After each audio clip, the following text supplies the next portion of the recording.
All right, let's just get right into it, shall we? Welcome to today's Explainer.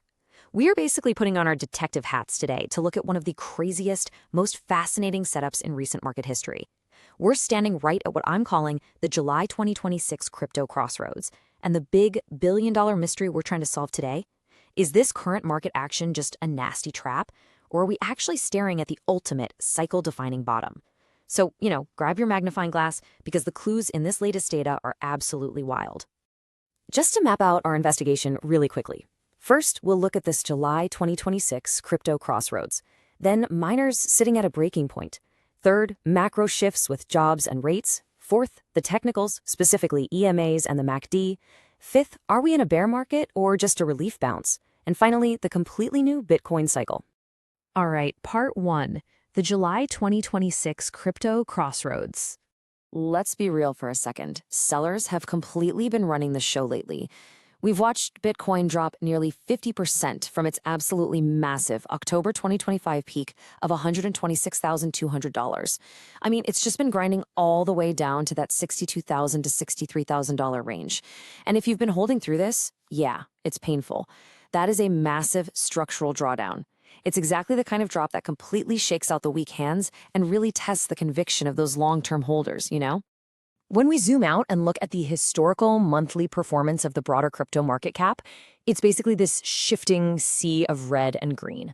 We always get these periods of face-melting growth, right? And then boom, deep, prolonged cooling. So the huge question we're tackling today by looking at all this historical context is really this. Is this recent 50% drop the final brutal flush out before we bounce? Or are we just at the front door of a much longer, darker crypto winter? Moving on to part two, miners at a breaking point. Okay, this number is honestly staggering. An estimated 20% of Bitcoin miners are operating at a loss right now. Why? Well, the average production cost to mine just one single Bitcoin is sitting near 78 grand. Meanwhile, the actual spot price has just been hanging out in the low 60s. JP Morgan actually estimates that Bitcoin has been trading below its production cost for 5 straight months. So to put that in perspective, 1 in 5 miners is just underwater right now, literally bleeding capital every single day just to keep the lights on and the machines running. But here's the thing, that immense miner pain, it's actually a huge clue for us. The miner cycle stress composite has completely tanked to a new 2026 low, putting it in this deeply undervalued territory. Now, this kind of synchronized drop in miner health is historically super rare. Actually, we've really only seen stress levels like this right around major cycle-defining bottoms. Think 2015, 2018, and 2020. And VanEck's research points out that when you get these crazy hash rate contractions and miner capitulations, it usually precedes a median 90-day return somewhere in the high 40% range. So that heavy selling pressure from those distressed miners, it might be totally exhausted. All right, part three, macro shifts, jobs, and rates. So we have to talk about how the fundamental DNA of this asset has totally shifted.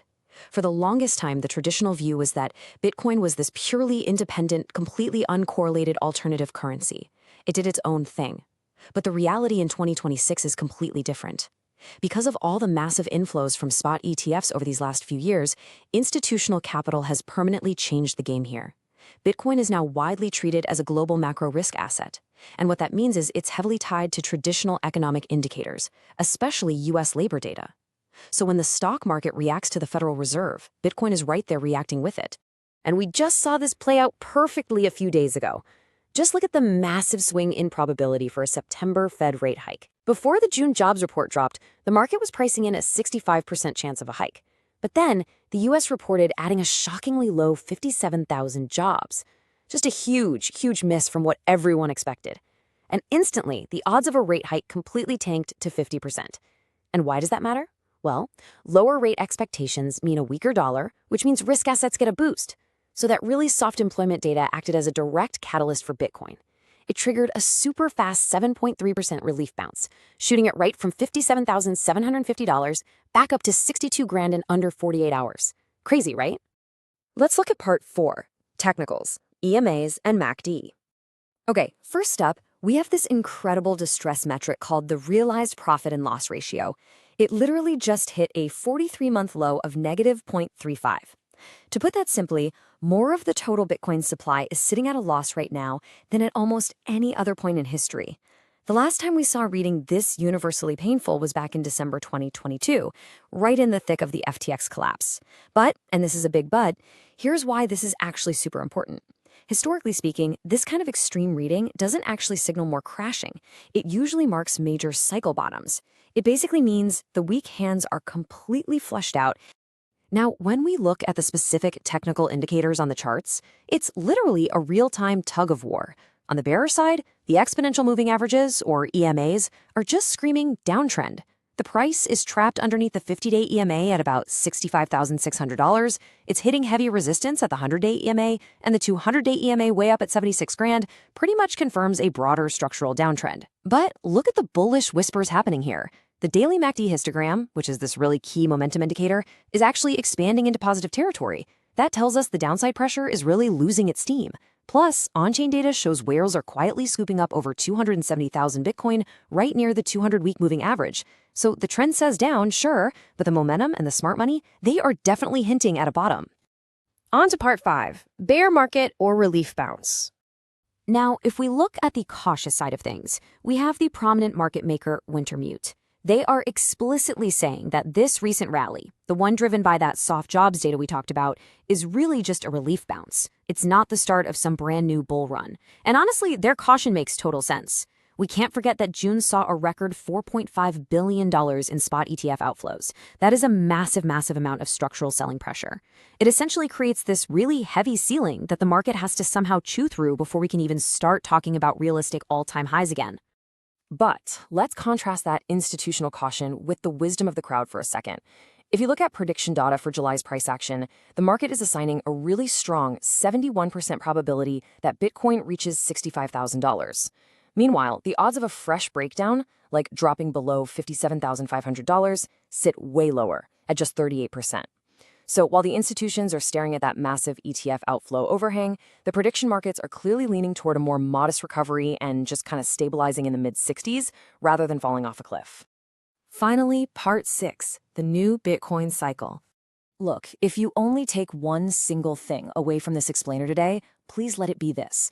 The trusted 4-year halving cycle, the exact one that gave us those perfectly predictable peaks in 2013, 2017, and 2021, is just no longer the sole metronome controlling this whole market. The reality we have to accept is that the massive influx of institutional ETF capital and this new heavy reliance on macroeconomic triggers like Fed rates and labor data have permanently evolved Bitcoin. Basically, it's grown up. It's now a highly sensitive global macro asset. It is shaped just as much by Wall Street liquidity as it is by those old code-based supply shocks. And that leaves us with this final, really critical thought to chew on. If that old, predictable 4-year market structure is fundamentally dead and gone, where exactly is capital moving next? Because as a focused learner, you just cannot anchor your strategy to the ghosts of 2017 or 2021 anymore. You have to stay fiercely curious. You've got to adapt to this brand new macroeconomic reality and closely watch those technicals and macro dominoes we talked about. Because in this new cycle, the people who understand those moving pieces are the ones who are truly going to decode the market. Thank you so much for joining me on this little investigation today, and remember to keep questioning everything.